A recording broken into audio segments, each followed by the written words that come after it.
BJP నెగ్గింది. అలాగే ఇక్కడ ఆంధ్ర తెలంగాణ చూసాం కదా, మనం ప్రామిస్ చేసాం, మాట ఇచ్చాం, చేసేస్తాం అంతే.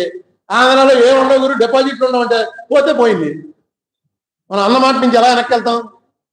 చేసేసారు. ఆ ఉద్దేశంతో అన్నాను, రేవంత్ రెడ్డి అనేవాళ్ళు నాకేం క్లోజ్ ఫ్రెండ్ కాదు, ఏం కాదు. కాంగ్రెస్ ప్రభుత్వం ఖచ్చితంగా లా ప్రకారం వెళ్తుందని నాకు నమ్మకం. ఒక్క ఆంధ్రప్రదేశ్ డివిజన్లో మాత్రమే అన్ని పక్కన పెట్టాళ్ళు ఇష్టం వచ్చినట్టు చేశారు. దానికి కారణం బీజేపీ సపోర్టు. సరే ఏమైనా అది అయిపోయింది. అప్పుడు మోడీ గారే లేడు, మోడీ గారు కేంద్రంలో లేడు అసలు. ఆయన ఆ బురద ఆయన ఎత్తుకోక్కర్లేదు. అలాగే చంద్రబాబు నాయుడు గారు లేడు ఇక్కడ అధికారంలో. పవన్ కళ్యాణ్ అప్పటికి రాజకీయం పార్టీయే పెట్టలేదు. సార్ మంచి ఐడియల్ టైము. మిమ్మల్ని ఎవడో ఏమంటానికి సరిపోరు. తీసుకొచ్చి ఇది రైజ్ చేయండి.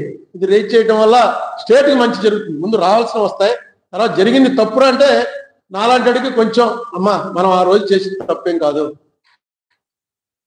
ఇగో తేల్చింది, సుప్రీంకోర్టే తేల్చింది, తప్పు ఇంకెప్పుడు ఇలా చేయకండి అంటే చాలు. ఇదే నేను కోరుతుంది. ఇదే పెద్ద కోరిక కాదు అని ఆ వేళ లెక్క తేల్చాం. అసలు దాని మీద చర్చేది. ఎన్ని మీటింగ్లు పడతాయండి, ఐఏఎస్ ఆఫీసర్ల మీటింగ్లు అంటారు, ఆ మంత్రులు తెలంగాణ ఆంధ్ర మంత్రులు కూర్చుంటా ఉంటారు, కేంద్రం పిలిచిందంటారు. ఏదైనా అవుట్కమ్ వచ్చిందా? ఎందుకు రాలేదంటే మన వీక్నెస్. ఎంత పొలిటికల్ అది మర్చిపోకండి. ఇక్కడ మన పాయింట్ని బట్టి జరుగుతుంది అనుకోండి, పాయింట్ బట్టి జరగడానికి కోర్టులో అవకాశం ఉంది. అదే జరిగింది ఇప్పుడు కోర్టులో. ఇప్పుడు నేను అల్పప్రాయుడిని అయినా కోర్టు వారు రూల్ ప్రకారం ఇది చేయాలి అన్నారు మార్గదర్శికేశం.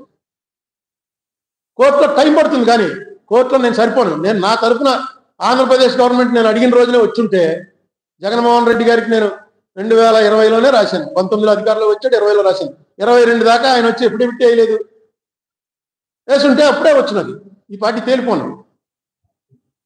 ఆయన అఫిడవిట్ వేసాక మళ్ళీ బతికింది.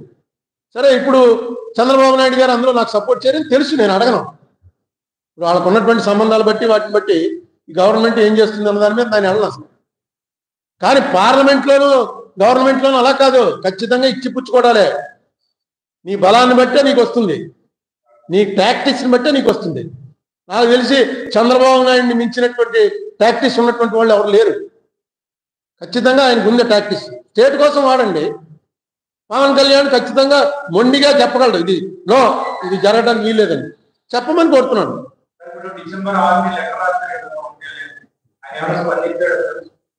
నాతో ఏమి స్పందించలేదు. స్పందన కూడా నేను నాతో స్పందించమని అడగలేదు, పని చేయమని అడిగాను. రేపు అసెంబ్లీ అవుతుందిగా, దుర్గేష్కి చెప్పాను, ఇది చెప్పాయా బాబు అని చెప్పానండి అని దుర్గేష్ చెప్పాడు. పవన్ కళ్యాణ్ గారికి చెప్పానండి అని. సో పవన్ కళ్యాణ్ అనే వ్యక్తి ఇండివిజువల్గా, ఉప ముఖ్యమంత్రిగా కాకుండా ఇండివిజువల్గా పవన్ కళ్యాణ్ తను కొంచెం దాన్ని ఏమంటారు, ముక్కు సూటిగా మొండిగా పోయే మనిషి అని నా అభిప్రాయం. నా అభిప్రాయం తప్పు అయి ఉండొచ్చు, రైట్ అయి ఉండొచ్చు, వేరే విషయం. నేను కలిసిన అతి తక్కువ టైంలో నాకు అనిపించిన అభిప్రాయం. సో డెఫినెట్గా అతను ప్రెజర్ తేగలడు, ఇక్కడ తేగలడు, కేంద్రంలోనూ తేగలడు, కేంద్ర ప్రభుత్వం మీద ప్రెజర్ తేగలడు. అది చేయమని అంటున్నాను. ఇది అసలు నిజంగా దీనివల్ల ఏ పార్టీకి నష్టం లేదు. కాంగ్రెస్ వాళ్ళు అయితే అడిగారు, మీకు ఇస్తున్నారు. నాకు నేను ఇది పట్టుకుని సుజనా చౌదరి గారి ఇంట్లో మీటింగ్కి వెళ్ళిన రోజున మొన్నటి జయరాం రమేష్, దిగ్విజయ్ సింగ్ అందరం సెంట్రల్లో కలిసాం. చెప్పాను పెడుతున్నారు ఇలాగా అని. జయరాం రమేష్ అన్నాడు, పెట్టడం అది ఇన్నాళ్ళ లేటు, పెట్టించు, చాలా కరెక్ట్, అది ఎవరి తప్పో తేలిపోతుంది, ఏం జరిగిందో తేలిపోతుంది. ఆ విషయం మళ్ళీ వాళ్ళకి చెప్పాను. అప్పుడు తోట నరసింహం గారు లేడు. తోట నరసింహం గారికి చెప్పాను, వాళ్ళు కూడా ఇన్వైట్ చేస్తున్నారు, ఇదే టైం అని. చేద్దాం, అది వెనక్కి వెళ్ళిపోయింది. దాన్ని పొలిటికల్ రీజన్స్ నేనేం క్వశ్చన్ చేయను. సో ఈవేళ ప్రెస్ మీట్ పెట్టినటువంటి ఉద్దేశం ఇది.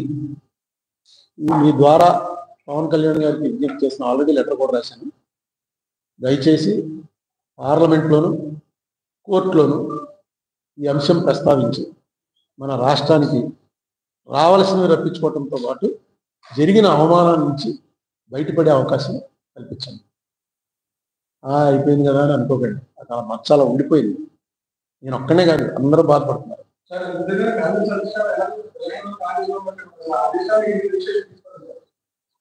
వాళ్ళు ఎలా తీసుకుంటారండి? మనం తీసుకోవాలి. ఇప్పుడు నువ్వు నాకు డబ్బులు ఇవ్వాలి, గురు ఇచ్చేయాలనే ఉంది. నువ్వు నా చుట్టూ తిరగవు కదా, నేను వచ్చి నిన్ను అడగాలి.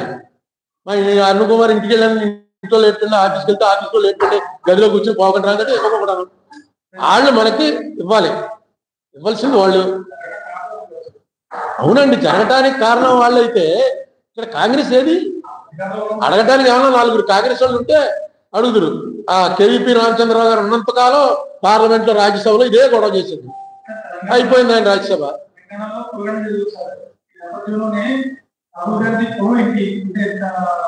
అది అందరికీ తెలియని విషయం ఏంటంటే, కులం అడిగితే ఎవడన్నా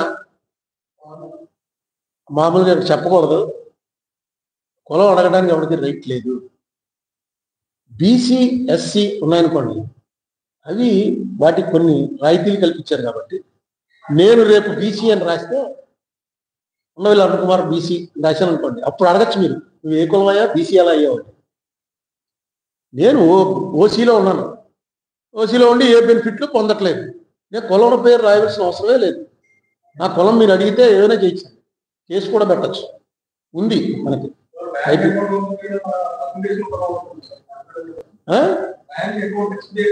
అందరూ పెట్టేస్తున్నారు, మనం ఎవడో అడగట్లేదు. పోలీస్ స్టేషన్లో తీసుకెళ్ళి, కర్ణాటకలో అనుకుంటాను, పోలీస్ స్టేషన్ తీసుకెళ్ళి కులం అడిగితే వాడు తీసుకెళ్ళి ఎస్ఐని సస్పెండ్ చేయించండి. ఎవడు పడతాం మనం? అన్ని చోట్ల అసలు కులం లేకుండా ఏమీ లేదు. అడిగేవాడు ఎవడు? నువ్వు బీసీ అని రాస్తే నీ కులం అడగచ్చు, ఎందుకంటే కాదా అవునా అది లిస్టులో ఉందా లేదా అని అడగటానికి. ఎస్సీ అని రాస్తే ఎస్సీ కులంలో కూడా బయట కూడా ఊరికే ఎస్సీ బెనిఫిట్ల కోసం రాశాడు ఆయన, అది కూడా అంతవరకే. కులం అడిగేటువంటి రైట్ లేదు.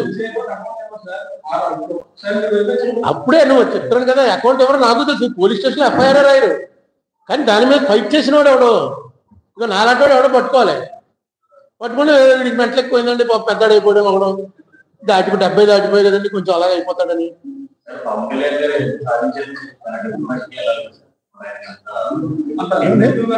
అసలు ఇది ఇందులో ఏమిటి చెప్పండి సాధించేది? ఇందులో ఏముంది అసలు? ఇది సాధించడానికి ఏముంది? ఒక నోటీస్ ఇవ్వాలి, లోక్సభలో ఒక నోటీస్ ఇస్తారు, ఆ నోటీస్ కూడా ఏమని ఇవ్వాలని రాసి ఇచ్చాను. అమిత్ షా గారి పాలనా రోజున, మోడీ గారి పాలనా రోజున ఈ సభలో మాట్లాడిన ఈ మాటలను బేస్ చేసుకుని ఆంధ్ర రాష్ట్రానికి అన్యాయం జరిగిందని వాళ్ళు అన్నారు, దాని మీద చర్చిద్దాం. డెఫినెట్ గా ప్రధానమంత్రి, హోంమంత్రి అన్న తర్వాత ఖచ్చితంగా చర్చించి తీరాలి. మనం వాళ్ళని ఏమి తప్పట్లేదు, వాళ్ళు రెడీగా ఉన్నారు.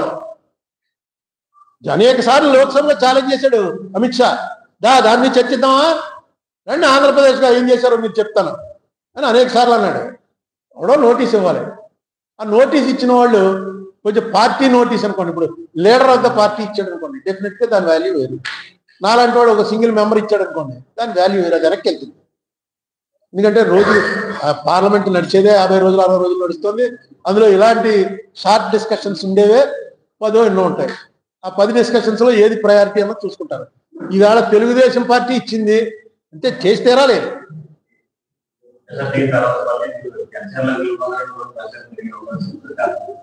నాది, నేను అనేక సార్లు చెప్పాను, నాది వాలంటరీ రిటైర్మెంట్, కంపల్సరీ రిటైర్మెంట్ కాదు.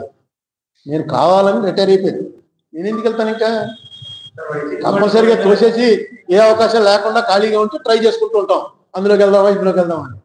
నాకు లేదు, నాకు ఇంట్రెస్ట్ లేదు, నేను చేయలేను. ఇంట్రెస్ట్ లేదని కాదు, నేను చేయలేను, ఏ పోస్టు చేయలేను. ఇలా మీతో అప్పుడప్పుడు మాట్లాడటం తప్ప ఏ పోస్టు చేయలేను. నేను చాలా ఎంజాయ్ చేస్తున్నాను 10 ఏళ్ళ నుంచి, నా లైఫ్ చాలా బాగుంది, నా హెల్త్ బాగుంది, బీపీలు షుగర్లు అన్ని కంట్రోల్లో ఉన్నాయి. నేను ఆ 10 ఏళ్ళు ఎంపీగా చేసిన టైంలో ఇంతగా లేను, ఇంత ఆనందంగా లేను. సరదాగా మేము కూడా చూసుకుంటూ ఉంటాం, ఏమైంది ఓ ఈవేళ ఈ పార్టీలు పెట్టారా అని. ఏమండి, మార్గదర్శి మొత్తం అంతా కోర్టులో ఉంది కదా, నేను ఇక్కడ మీకు చెప్పేస్తే కోర్టులో ఏం చెప్పను.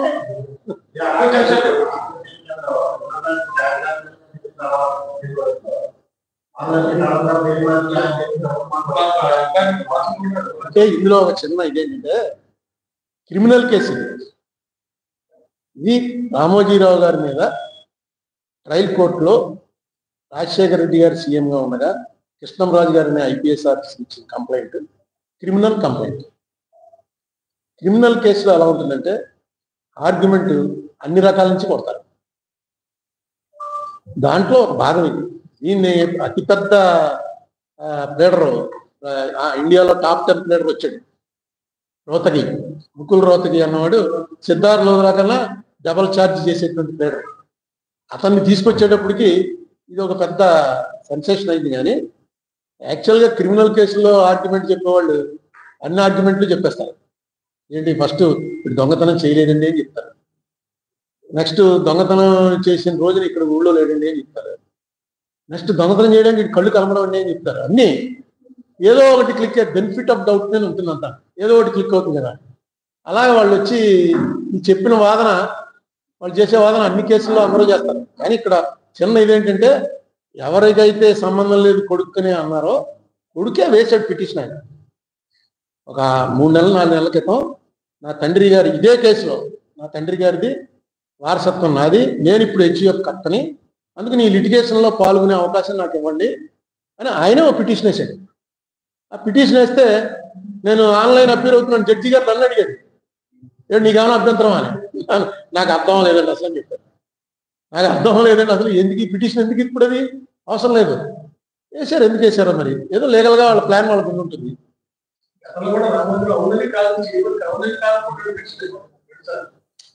సరే, అది ప్లేడర్లో వేస్తుంటారు. నేను ఈ కేసులో నా పాత్ర ఏంటో నిజంగా నాకే తెలియదు.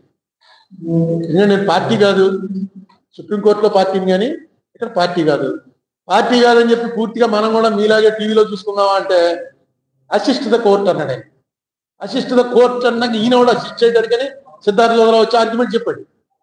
అసిస్ట్ ద కోర్ట్ అంటే అమికస్ క్యూరీ అంటారు. అమికస్ క్యూరీ అవడానికి కావాల్సిన అర్హతలన్నీ ఆయన చదివి ఈయనకి ఏమున్నది అర్హత, ఏ అర్హత ప్రకారం ఇతన్ని అమికస్ క్యూరీగా అపాయింట్ చేశారు, ఇవ్వలేదు. అదే జడ్జి గారు అన్నాడు, అన్ని విని మన హైకోర్టు జడ్జి గారు అన్నాడు, ఆ సంగతి మేము తర్వాత తెలుసుకుంటాం, ముందు మీ గొడవ మీరు చెప్పండి అన్నాడు. అంటే నన్ను ఇంకా ఉంచాడు. ఇక్కడ సుప్రీంకోర్టు పెట్టింది కదా, ఏం కాదు. నా పాత్ర ఏంటో నాకు ఆఖరి రోజున 1 గంట టైం ఇస్తారు. ఆ గంటలో మొత్తం ఈ గొడవ అంతా కూడా కోర్టు ముందు చెప్తాను, మీరు అందరూ కూడా చూడొచ్చు. ఎందుకంటే ఇప్పుడు కోర్టు లైవ్ వచ్చేస్తుంది. ఏమండి, రేవంత్ రెడ్డిని కలిసి నేను అడగటానికి నా ఇదే చెప్తున్నాగా, ఇప్పుడు నా స్థాయి ఏంటి, నా అర్హత ఏంటి అన్న దాని మీద చాలా కాన్ఫ్లిక్టింగ్ గా వచ్చాయి. నేను పార్టీ అయితే అందులో వెళ్ళి ఎఫిడవిట్ అయిందని అడగచ్చు. నేను పార్టీ కాదు, అసిస్ట్ ద కోర్ట్ అంటే కోర్టు వారితో సమాన స్థాయిలో పెట్టారు, కొంచెం కింద బెంచ్ క్లర్క్ స్థాయిలో పెట్టారు ఇంకో, కానీ ఆ స్థాయిలో పెట్టారు కొద్ది తగ్గించి. అంచేత దీని మీద పోనీ అలా ఇటేపు వచ్చి ప్లేడర్ చదువుకున్న కూర్చుని మనం మాట్లాడచ్చా అంటే అది లేదు. కోర్టు వారు ఏమన్నా అడిగితేనే నేను నోరిప్పాలి తప్ప నేను అనుకోవడం. నేను 2-3 సుప్రీంకోర్టు జడ్జిల్ని, హైకోర్టు జడ్జిల్ని అడిగాను. కొంతమంది